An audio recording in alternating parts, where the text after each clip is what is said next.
Bonjour, je suis Alizéa, animatrice nature et je te souhaite la bienvenue dans Histoire au poil, le podcast au cœur du vivant. Mercredi, je te racontais comment Plumette, l'oie cendrée, ne volait pas tout à fait comme les autres. D'ailleurs, si tu n'as pas écouté ce conte, je t'invite à aller le faire. Peut-être que tu crois connaître l'oie parce qu'elle est dans nos basses-cours et c'est un animal qu'on voit souvent, mais peut-être qu'il y a certains secrets de l'oie que tu vas découvrir pendant cet épisode. Alors reste bien concentré, installe-toi et écoute le portrait de l'oie cendrée. Quand on pense à l'oie, on imagine souvent un oiseau bruyant, un peu pâteau, qui vit dans une ferme ou au bord d'un étang. Et pourtant, derrière cette image un peu familière, se cache un animal extrêmement social, intelligent, fidèle et même stratège. Je t'invite à découvrir l'oie autrement.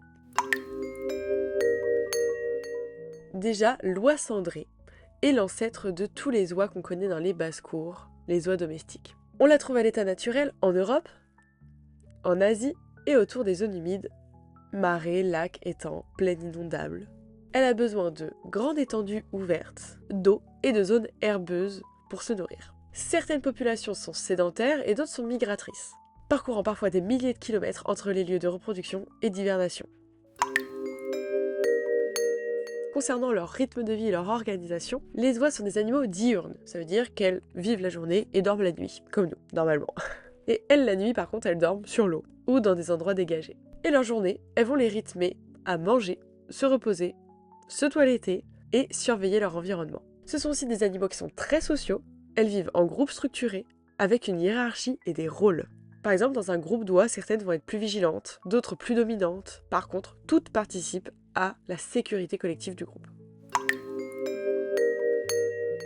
Les oies méritaient bien une rubrique complète sur la communication. Les oies sont parmi les oiseaux les plus bavards. Elles sont d'ailleurs bien connues pour ça.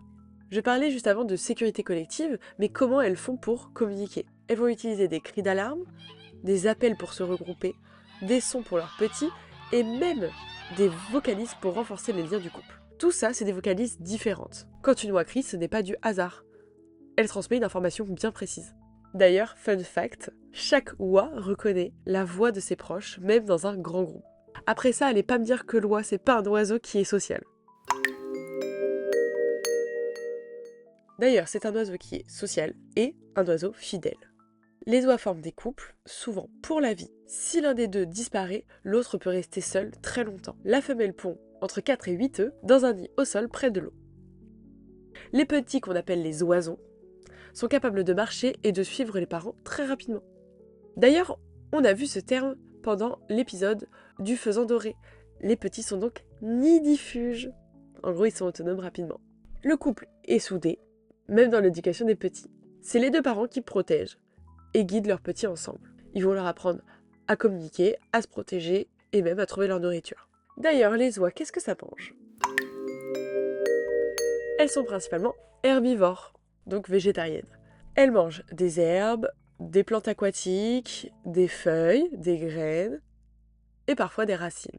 D'ailleurs, vous pourrez même les observer en broutant, comme des petits ruminants. Les canards font ça aussi, observez bien.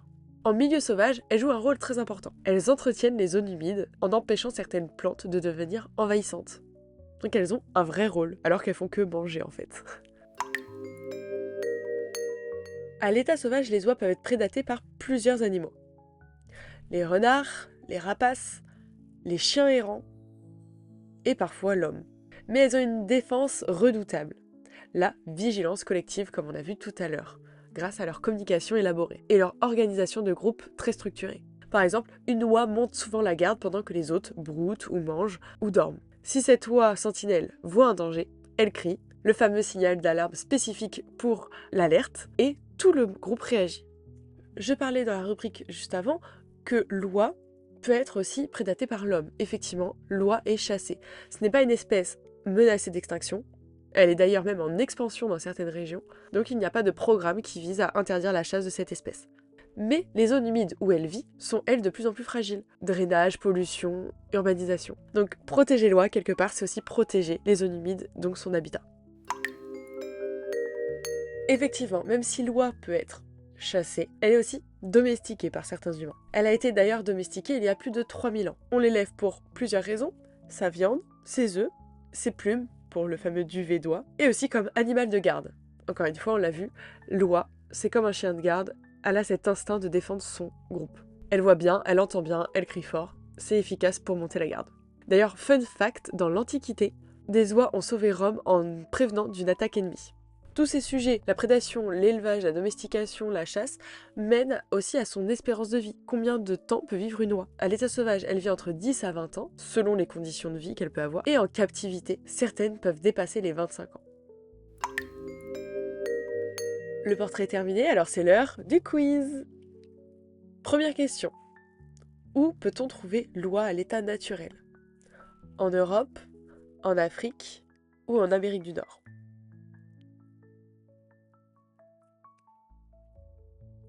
En Europe. On peut aussi la trouver en Asie. Quelle est la meilleure défense de l'oie? Une vigilance collective, un système de communication efficace ou une attaque redoutable?